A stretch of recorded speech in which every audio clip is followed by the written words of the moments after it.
आपका स्वागत है स्टोरी यूनिवर्स में। अनोखा स्वयंवर। ओडिया ओडिशा की लोक कथा एक ऐसी कहानी है जो राजकुमारी ऐश्वर्या के जीवन के अद्वितीय मोड़ को उजागर करती है। इसकी लेखिका का नाम उपलब्ध नहीं है, लेकिन यह कहानी लोक संस्कृति का अमूल्य हिस्सा है। ऐश्वर्या, जो न केवल अपनी सुंदरता और प्रतिभा के लिए जानी जाती है, बल्कि अपने अद्वितीय ज्ञान और गुणों के लिए भी प्रसिद्ध है, एक ऐसे जीवन साथी की तलाश में है जो श्रेष्ठतम से भी बढ़कर हो। यह कहानी हमें उस पल पर ले जाती है जब ऐश्वर्या का स्वयंवर आयोजित होता है, जिसमें पूरे देश से राजकुमार अपनी श्रेष्ठता सिद्ध करने के लिए प्रतिस्पर्धा करते हैं।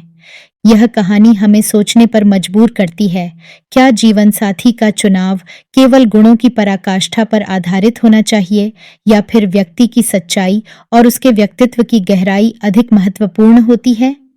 जब राजकुमारी ऐश्वर्या और रतन, जो कि राज्य के प्रधानमंत्री का पुत्र है, के बीच भावनाओं का आदान प्रदान होता है, तो क्या वह अपने दिल की सुनकर सही निर्णय लेगी?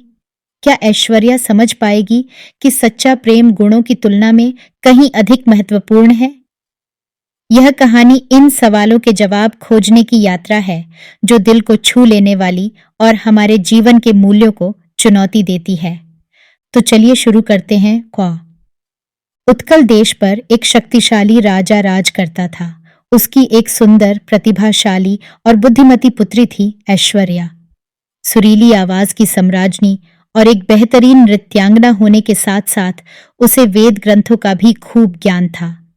ऐश्वर्या को अपने रंग रूप, ज्ञान और गुणों पर काफी गर्व था। 21 वर्ष की होने पर उसके पिता ने कहा, पुत्री, मैं तुम्हारे लिए स्वयंवर आयोजित कर रहा हूं। इसमें देश भर से राजाओं राजकुमारों को आमंत्रित किया जाएगा। जिसे तुम चाहो अपना वर चुन सकोगी।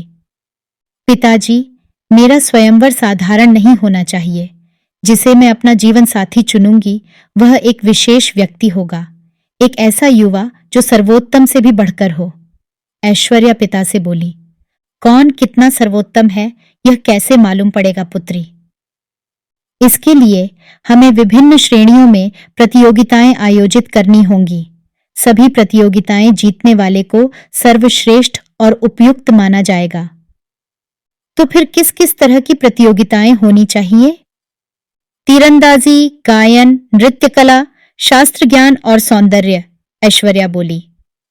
ठीक है ऐश्वर्या, राजा बोला, मैं रतन से कह देता हूं, वह स्वयंवर की सभी व्यवस्थाएं करनी शुरू कर देगा। रतन राज्य के प्रधानमंत्री का पुत्र था। ऐश्वर्या और रतन दोनों एक साथ पले बढ़े थे। किसी को भी मालूम नहीं था कि रतन मन ही मन ऐश्वर्या को चाहता था। वह जानता था कि ऐश्वर्या से विवाह करने की अपनी अभिलाषा को वह कभी व्यक्त नहीं कर सकता था। अब वह ठहरा एक मंत्री का बेटा और ऐश्वर्या इतने बड़े देश के राजवंश की राजकुमारी। 6 महीने बाद प्रतियोगिताएं प्रारंभ हो गईं। दूर देश से राजा, महाराजा, राजकुमार और राजसी पुरुष इनमें भाग लेने पहुंचे। सभी प्रजावासियों ने एक एक प्रतियोगी की प्रतिभाओं को देखा। हफ्ते भर ये प्रतियोगिताएं चलती रहीं और 8वें दिन परिणाम घोषित किए गए। कोई भी राजा या राजकुमार स्पष्ट विजेता नहीं बन पाया। कौशल का राजकुमार कामदेव सबसे सुंदर था, तो उल्हास राज्य का राजकुमार प्रकृत गायन में प्रवीण था।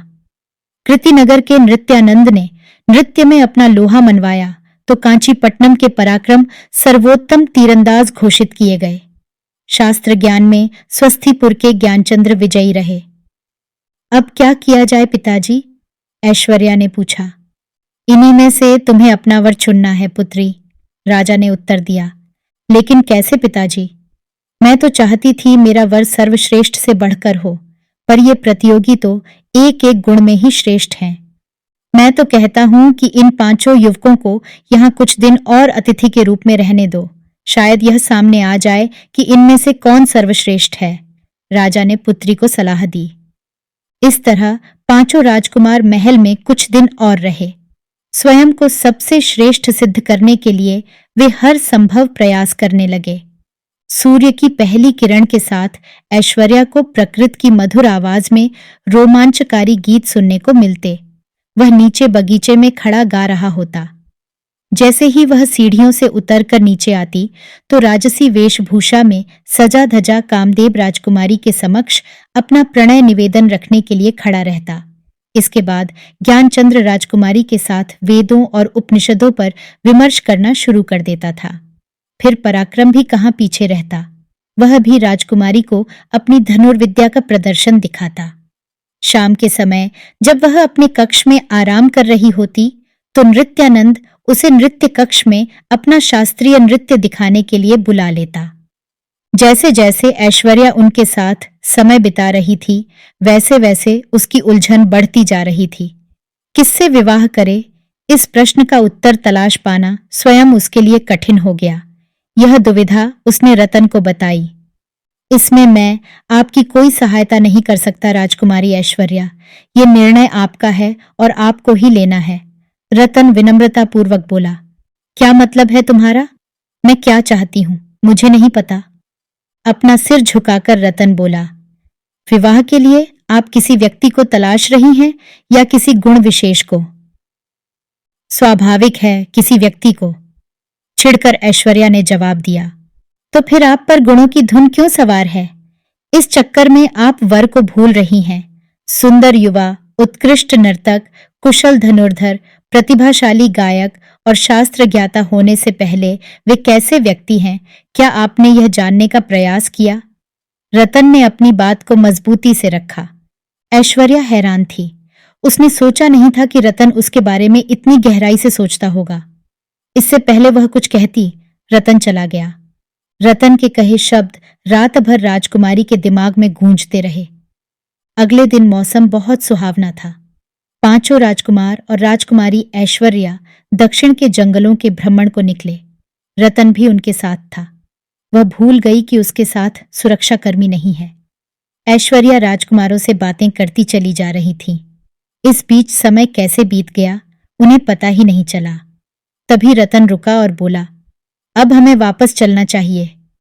लेकिन क्यों? कामदेव ने पूछा। अंधेरा होने वाला है, हमें समय से राजमहल लौट जाना चाहिए। तुम्हें डर तो नहीं लग रहा रतन? नृत्यानंद ने हंसते हुए कहा। तुम चिंता मत करो, हम हैं ना तुम्हारे साथ, पराक्रम बोला। हाँ हाँ, हम हैं ना साथ में, ज्ञानचंद्र ने भी अपनी बात जोड़ी। उन्हें अनदेखा करते हुए रतन बोला, ऐश्वर्या, महल से निकले 3 घंटे से अधिक समय हो चुका है। महाराज चिंता कर रहे होंगे। जंगल के इस इलाके में बाघ हैं, हमारे पास शस्त्र भी नहीं है।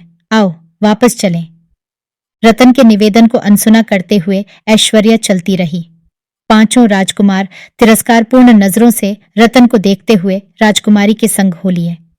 उन पर ध्यान न देते हुए रतन भी उनके पीछे चलने लगा। अचानक एक जोरदार दहाड़ सुनाई पड़ी। सब रुक गए। कुछ ही कदमों की दूरी पर एक खतरनाक बाघ खड़ा था। ऐसा बाघ ऐश्वर्या ने कभी नहीं देखा था। वह ऐश्वर्या को घूरने लगा और उस पर गुर्राने लगा। इससे पहले कि कोई कुछ करता, रतन राजकुमारी के आगे आकर खड़ा हो गया। बाघ ने रतन पर नजरें गड़ा दी। रतन बोला, भागो ऐश्वर्या, भागो, बाघ भूखा है। जब तक मैं इसे रोक सकता हूं रोकूंगा, आप भागो। हाँ, आओ ऐश्वर्या, सैनिकों को बुला लाते हैं, कामदेव ने कहा। मैं रतन को छोड़कर नहीं जाऊंगी, ऐश्वर्या बोली। अरे, हम छोड़कर थोड़े जा रहे हैं, मदद मांगने ही तो जा रहे हैं। नृत्यानंद के मुंह से बड़ी मुश्किल से बोल निकल पा रहे थे। बाघ हमें कच्चा खा जाएगा, भागो ऐश्वर्या, पराक्रम चिल्लाया। रतन को छोड़कर मैं नहीं जाऊंगी, राजकुमारी बोली। लेकिन हम तो जान बचाएं, ज्ञानचंद्र बोला और सभी भाग ली। रतन एक फुर्तीला और हृष्टपुष्ट युवक था। जैसे ही बाघ रतन की ओर बढ़ा, रतन बाघ की पीठ पर झपट पड़ा। अपनी मजबूत भुजाओं का फंदा बनाकर उसने बाघ की गर्दन को जकड़ लिया। बाघ ने उसे फेंकने के भरसक प्रयास किए, लेकिन रतन डटा रहा। तभी बाघ की जोरदार चीख निकली और वह शांत पड़ गया। ऐश्वर्या ने पलटकर देखा, सुरक्षाकर्मी पहुंच चुके थे। उनके चलाए तीरों से बाघ धराशायी हो गया था। रतन उठ खड़ा हुआ। बाघ ने उसे कई चोटें पहुंचाईं, लेकिन वे गंभीर नहीं थीं। ऐश्वर्या दौड़कर रतन के पास पहुंची और उसका हाल पूछा। सुरक्षाकर्मी बोला, महाराज, आप लोगों के लिए चिंतित हो रहे थे और उन्होंने हमें आपको तलाशने के लिए भेज दिया। रास्ते में वे 5 राजकुमार हमें मिले और उन्होंने हमें बताया कि आपकी जान खतरे में है। अगले दिन ऐश्वर्या रत्न से मिलने पहुंची। कैसे हो तुम रतन? मैं तुम्हें अपना निर्णय बताने आई हूं। अच्छा, तो किसे चुना आपने? गायक, नर्तक, धनुर्धर, शास्त्र ज्ञाता या फिर वह सुंदर युवक? रतन ने उत्सुकता से पूछा। नहीं, इनमें से कोई मेरा पति बनने के योग्य नहीं है। मैंने ऐसे व्यक्ति को चुना है जो अपने से अधिक मेरे जीवन को महत्व देता है। रतन ने सिर उठाकर ऐश्वर्या के चेहरे की ओर घूरकर देखा। क्या आप सच कह रही हैं राजकुमारी ऐश्वर्या? हाँ, मैंने तुम्हें अपने पति के रूप में चुना है। अब मैं तुम्हारे दिल की बात जानना चाहती हूँ। मुझे अपनी जीवन संगिनी स्वीकार करोगे? ऐश्वर्या, मैंने सदा आपको दिल से चाहा है। मुझे अपने योग्य समझकर आपने मुझे दुनिया का सबसे भाग्यशाली इंसान बना दिया है। 1 माह के पश्चात ऐश्वर्या और रतन का विवाह हुआ। इस भव्य आयोजन में सौंदर्य की प्रतिमा ऐश्वर्या और प्रसन्नचित्त रतन को देखकर उत्कलवासियों ने वर वधू की खूब वाहवाही की। आशा करते हैं कि ये कहानी आपको बहुत पसंद आई होगी। ऐसी और कहानियां सुनने के लिए जुड़े रहिए हमारे चैनल स्टोरी यूनिवर्स के साथ। धन्यवाद।